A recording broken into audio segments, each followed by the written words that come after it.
Yeah, that's actually a lot of the off the back of the Earth Shatter and having high energy. Able to charge back up. That's what we talked about the Fire Strike. Is it worth really using anymore when the Zarya can be fed so easily?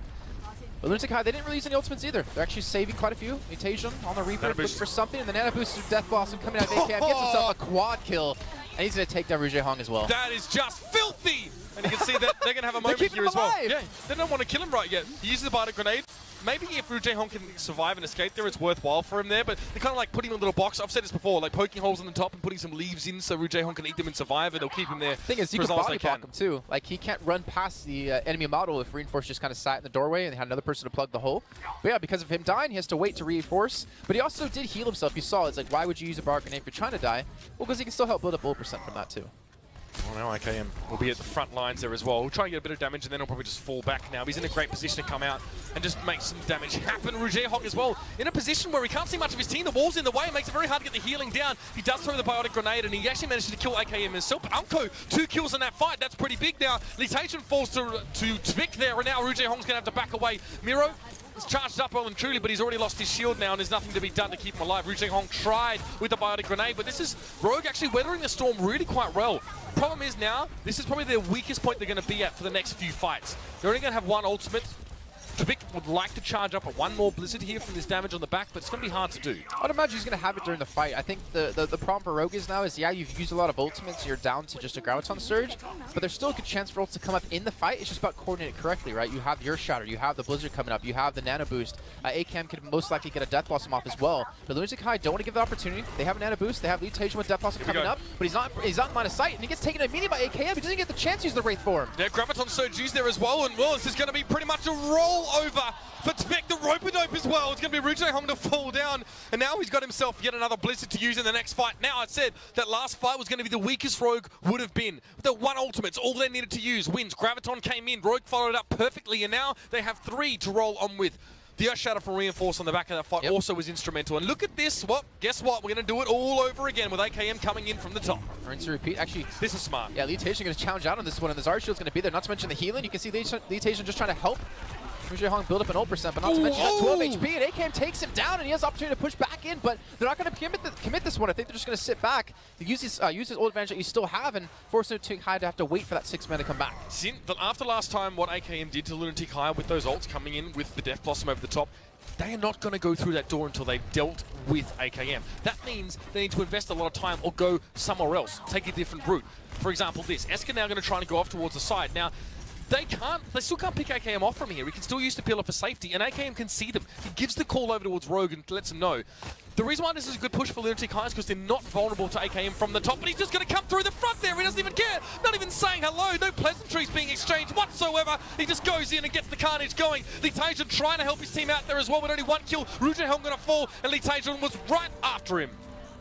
That area to fight it for Lunatic, you have to kind of question it. I mean, the Mei wall can be so important when it comes to holding on to that, but when you have the coordination of Rogue of speed boosted AKM while being nano boosted, you're not going to get a wall up in time to stop him from doing the damage he's able to do.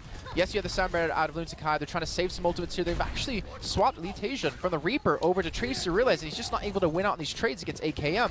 So they're hoping for the Graviton Surge Pulse Bomb combo to be enough to finish them off. But as long as Nox holds onto the sound barrier, it's just not going to happen. Yeah, I mean, it's going to completely nullify that. And you know that's exactly why Nox is holding onto it here. AKM able to use the wall actually just to shield his approach and actually make it impossible to see that he's coming for him. Now the sound barrier comes out, the Blizzard's down, and AKM has to wait for that one to be done. And now it's going to be a Rogue Blizzard laid down. Esker and Miro get 2 kills, and you can see they're trying to stay scarce of the cold winds. And AKM sort of caught out in the open here. Gets a shield over from winds. Now he's looking for Toby, but Toby very slippery and hard to hit. And AKM over his left shoulder, of course, it's Esker trying to deal with him now. Couple shots would do the job. Yes, it's going to be Nox to help him out. Still good damage being done. See the Nano Boost coming out on towards Dean. It's not going to be enough. He's going to be knocked down. Reinforce can't hit the charge, but it's okay. A Fire Strike shoot the shield will hurt Dean. He's being kept alive here from the Ana behind him now. Reinforce is going to go in and finish the job. One more swing of the hammer should really do it. But the healing coming out on towards Dean is incredible. He actually catches down on towards Unko. Both sides trade there. Ana's out. And now Miro comes back in to reinforce. Litation, he's looking for a pulse bomb, but I don't think he has enough teammates to make this one work. You can not to mention see Winds pushing directly at him, trying to force him back. And 27 seconds. Will come back in, but they're throwing everything they have, even the kitchen sink, just to contest the point. Just looking for some sort of capture. Yeah, Litation having to recall out of that one. He realized he didn't have the damage, and AKM going to come through. Has himself the Nano Boost, the Death Blossom coming, but only gets 1 kill, and that was without the ultimate even being used. But he's pushing forward. He finds Litation. That's the Tracer being taken down. Rouge Hong could be an option there, and now he's going to be caught on his own. 6 seconds left, and Lunatic High don't have anyone on the point. They've got no one to come and retake it, and Rogue are going to get the full hold on the second point. That's huge. What a great start for the first half. And they held it for a long time. Keep in mind, they lost the first point on the first attack. To defend for pretty much 6 minutes there is not easy to do. But they're able to cycle the ultimates correctly, not to mention use the positioning and the surprise factor of being on the defensive side completely to their advantage.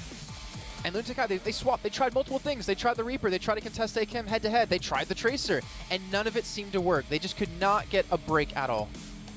And credit to Rogue here as well, because they knew that they were going to have to dig in for a long winter to try and withstand what Lunatic High were going to be bringing towards them. And they made sure they used those ults just in pairs. They didn't overcommit at all. You notice the only time we saw the sound barrier come out is when we actually saw Lunatic High establish decent position on towards the point. But then the response came in from AKM, and Koa managed to stop them. We're seeing them in pairs. It's been really, really good. The Graviton surge from wins in one fight, where I said this is the weakest point for Rogue, only having that one ultimate up against 4. They still won it out. The value on using that ultimate, winning the fight, and having Lunatic High commit 3 of their own cannot be understated. And that Reinforced actually got the charge up. He got the Earth Shredder off in that fight after the Graviton surge to hit, I think, 3-4 people.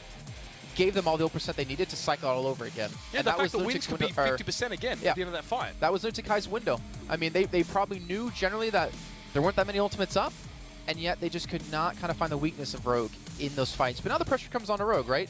If they can only capture that first point, if they can even get it, then that means we have a replay of the map again. That's right. That is 100% what possibly can happen. But if they do capture both, they're going to be one map away from being the entire tournament victors, beating the team who knocked them into the loser bracket. 3-1 ahead. It would be a huge boon for Rogue to take through, and then it would be, well, the onus will be on Lunatic High to try and fight back and bring this one even. But let's see what the picks are going to be on this map. Hopefully nothing weird or cheesy here. It doesn't look like that's going to be the case for Lunatic High. And Rogue, they just need to finish the map, that's all. But that is a mammoth task in and of itself. It's so easy to say, it rolls off the tongue, Jason, but in practice, it's far from simple. And Tvik going to be on the Genji. He's going to have a tough time, though, with Miro sticking to him, assuming he's going to be doing just that. Drops directly on top of him. He knows dash away, does get the distance created. And Miro actually might be a little overextended, but he does have a sleep to get away, so he's not too much fussed about this.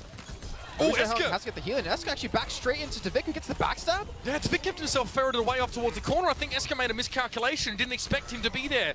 But still, the kill was traded here. Despite Eska going down, Reinforce also fell. That's the Winston out of the picture here for Rogue. Now, Tvik thinking about Rouge Hong a little bit more. It's like, I need to deal with this guy. But with wins going down, it might just mean a disengage is required for Rogue to set up again. But Tvik's not getting away. Hook comes in, Litation picks him up. That'll be it, though.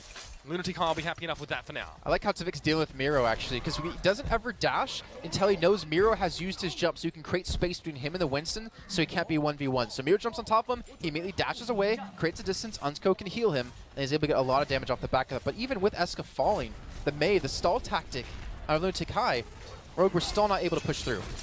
Dragon Blade available for Tvik, though. He didn't waste that or use that in the last fight. See, Miro having to back away. Has to be careful, actually. He's going to be used on him now. The Nano Boost also for Tvik. He's low on health, but it's going to let him still penetrate to the back line. Blizzard use on the point. Also Sound Barrier for Lunatic High. They are very afraid of this combo from Rogue, and they do expend the ultimates to deal with it. Yeah, they want to try to go for the first full point hold. I mean, we have 2 minutes and 30 seconds left. If Rogue can't even capture this, we could be going back to 2-2 in the series in this best of 7. And the Genji, is it working out? Well, if he can get Dragon Blade back up again, if they can get a Nano Boost in there, maybe they can be ahead of this Blizzard. But there's not that many squishy targets for Tvik to kill. All you really have to hope for is Toby and Rouge Hong, and with the way Toby plays that we've known, he doesn't have an easy opportunity to actually latch on to anyone because of the boops coming in. Tidron in a good position to stop any sort of push, but Reinforce lands squarely on top of Lunatic High. He scatters them apart, and now he needs to use the shield. Dance it, move back and forth. Going to be a sound barrier used. Reinforce knocked forward now as the Graviton captures 2 Lunatic High players together. Rouge Hong's going to fall first in that fight. That's a very good start for Rogue, but they are going to lose Reinforce yet again, which is expected because you're playing up against a Roadhog. Tvik able to find Dean, and these tanks are starting to fall one by one for Lunatic High. Miro's going to go down. Tvik's doing it all himself. His team is there to give him the healing, but Tvik is all over this one. Litation falls to the Dragon Blade, and the one-man army, the Ninja going heavy. And now Unco gets caught out there as well too. Yeah, he's like, Tvik, can you help me? No. Wall's going to come up. Tvik's going to be caught away from the rest of his team, and he is on his own here. Not a great time to really use this one, but Reinforce comes back in to help him out. There's going to be healing. In fact, Rouge Hong tries to get some damage down. Not going to work, though. They haven't got the point. They haven't got the players yet for Rogue, but they're trying to stem the flow of Lunatic High players out into this point. And a Reinhardt is not a bad way to do it, but a Winston's even better. Yeah, Reinforce gets the kill on Rouge Hong, so they don't really have a support. Not to mention, AKM takes down Miro, he takes down Dean. The tanks have fallen, and now Rogue have secured a minimum of a replay of the map as Toby's just being forced to run away. They're going to have a hell of a lot of time to finish this off. Yeah, they'll have a reasonable amount of time. It did take them a few pushes on towards this point to get it, but 5 minutes is what Rogue have to work with. Now, honestly, Lunatic are at their weakest about now. So you don't have a lot of ults to work with. It's just Miro's Primal Rage here. And he stays with the Winston and not goes to the Zarya. I'll find it very interesting here. I love Genji so much on this final point too, because we've seen so many Tracers who can do a hell of a lot of damage, and yeah, you can get a decent amount of kills with the Pulse Bomb, but you don't have that reset factor. You don't have the dash that gives you a lot of survivability. It does a hell of a lot of damage. You slice through the entire enemy team. Even when you pair it with the Graviton Surge, you can just tear a team apart if your teammates are there to help chip in some extra. But you can see Tvik on the high ground trying to push back in. Reinforce goes straight over to the Reinhardt and charges in towards the backline. Rijehong is actually not going to go down. It looks like there's a Phantom Slash there. Now Tvik takes down Lee Tae-jun. They pick up enough kills. The Blizzard's going to stall for some time. And Miro as well, switching to Primal Rage form with the help of the Sound Barrier. He's going to buy extra seconds on the clock. Yep. But are the reinforcements there? Yeah, these ults have been hastily used. The Sound Barrier was used, but there's no follow-up. There's no damage on the side of Lunatic High. So these ultimates are used, and Lunatic High can't trade out. They can't do damage. They can't kill heroes. Rijehong kills himself even. Now the Graviton Surge being used to cut off the rest of the reinforcements. And think, well, it's going to be a breakdancing Lee Tae-jun, but his moves aren't stylish enough. He's going to get cut down. Rogue is standing on the point. Reinforcements are on their way. But will they be quick enough? 6 players stand tall on the point, and Rogue take map number 4. It's 3-1. One more for the European squad, and they will be our APAC Premier Champions.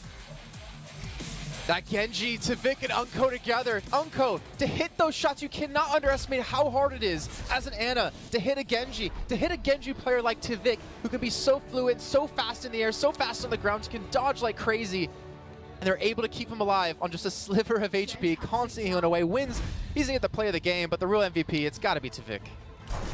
How many times have we said that this tournament, by the way? Which one? MVP Tvik? Yes. More than I'd like to count. Yeah. I mean, again, the first point take from him is very, very big. All we saw is a Genji getting kills, and we're not maybe thinking about what's happening in the back line, because Unko did a great job of setting himself up onto that first point to constantly give healing over towards Tvik. And then, when he went down, he was able to give Tvik the nano boost just before he died to keep Tvik alive long enough for Reinforce to come in and do exactly that on the Winston.